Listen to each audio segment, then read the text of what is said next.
News 18 India. Barricade तोड़ना, दिल्ली जाना अन्न का सवाल नहीं है। हाँ, लेकिन दिल्ली मोर्चा लगाएंगे, अभी ये फैसले पर हम कायम हैं।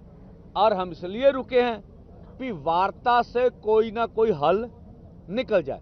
मांगे मनाना अन्न का सवाल तो बना सकते हैं, भाई हमारी मांग है, पिछले 75 सालों से किसी सरकार ने नहीं मानी है, उसको मान लीजिए। और कल वार्ता में एमएसपी गारंटी कानून पर बड़ी जबरदस्त बहस हुई है, ठीक है। और C2+50 के ऊपर जबरदस्त बहस हुई है।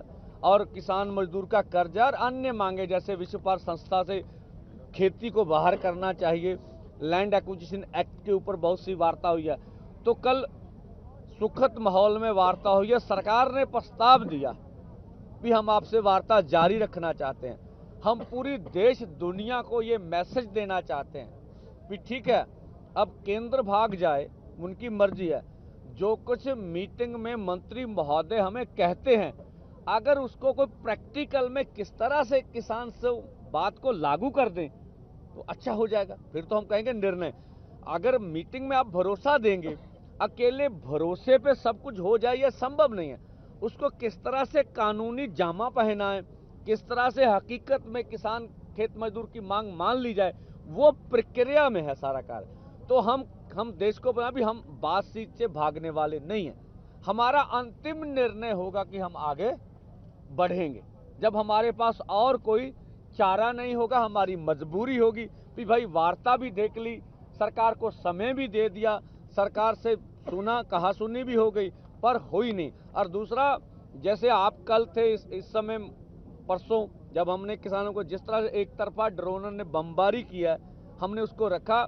देखिए, कुछ छुटपुट इधर से भी हो सकता है, लेकिन हमारे सारे किसान लोग 2.5 घंटे तक, मुझे पता है भी कोई एक तरफ से बमबारी हुई है। तो हमें भड़काएं ना, हमें उस्काएं ना, इस तरह का कार्य मत करें।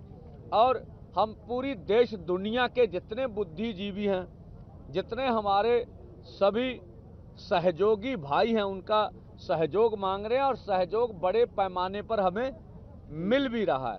और लोग बढ़ चढ़कर, आप देखेंगे ये मोर्चा रोज के रोज बढ़ता जा रहा।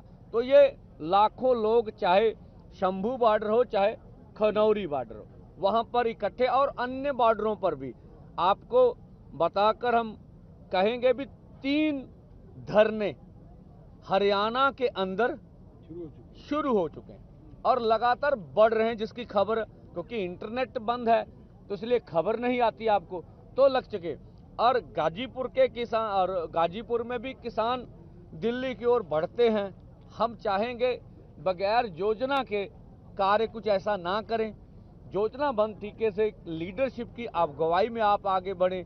इस तरह का कुछ ना करें जिससे सरकार को कुछ कहने का, हमें बदनाम करने का मौका मिले। लेकिन जो लोग प्रयास कर रहे हैं वो सराहनीय है, अच्छा है कि लोग निकल रहे हैं और पूरे देश भर में आंदोलन बढ़ रहा है। इसीलिए सरकार हमारे खिलाफ प्रचार प्रोपोगंडा कर रही है, जिससे हमको एंटी नेशनल कहा जा रहा है, हमको खालिस्तान के साथ जोड़ा जा रहा है, हमें बोला जा रहा है इसको कांग्रेस उसका रही है, हमें बोला जा रहा है इसको आम आदमी पार्टी पंजाब में बैठाए हुए। पहले निर्णय तो लीजिए, कौन हमें क्या कर रहा है। आपके अलग अलग वर्षन, उनको लग रहा है भी पूरे देश का किसान मजदूर उठ खड़ा हो रहा है। अगर सारे देश के किसान उठ खड़े हुए तो मोदी जी को लगता है कि मांगे माननी पड़ेगी। तो हमने कहा, आज भी बोलते हैं, हमारे दोनों फोरमों की ओर से ये पक्की बात है कि हमारी स्टेज पर कोई भी पॉलिटिकल पार्लियामेंट इलेक्शन लड़ने वाली किसी पार्टी को बोलने नहीं देंगे। हम ना किसी का समर्थन करेंगे, ना कोई इस तरह की बात। हम किसान मजदूर की बात लगातार करते हैं और करते रहेंगे।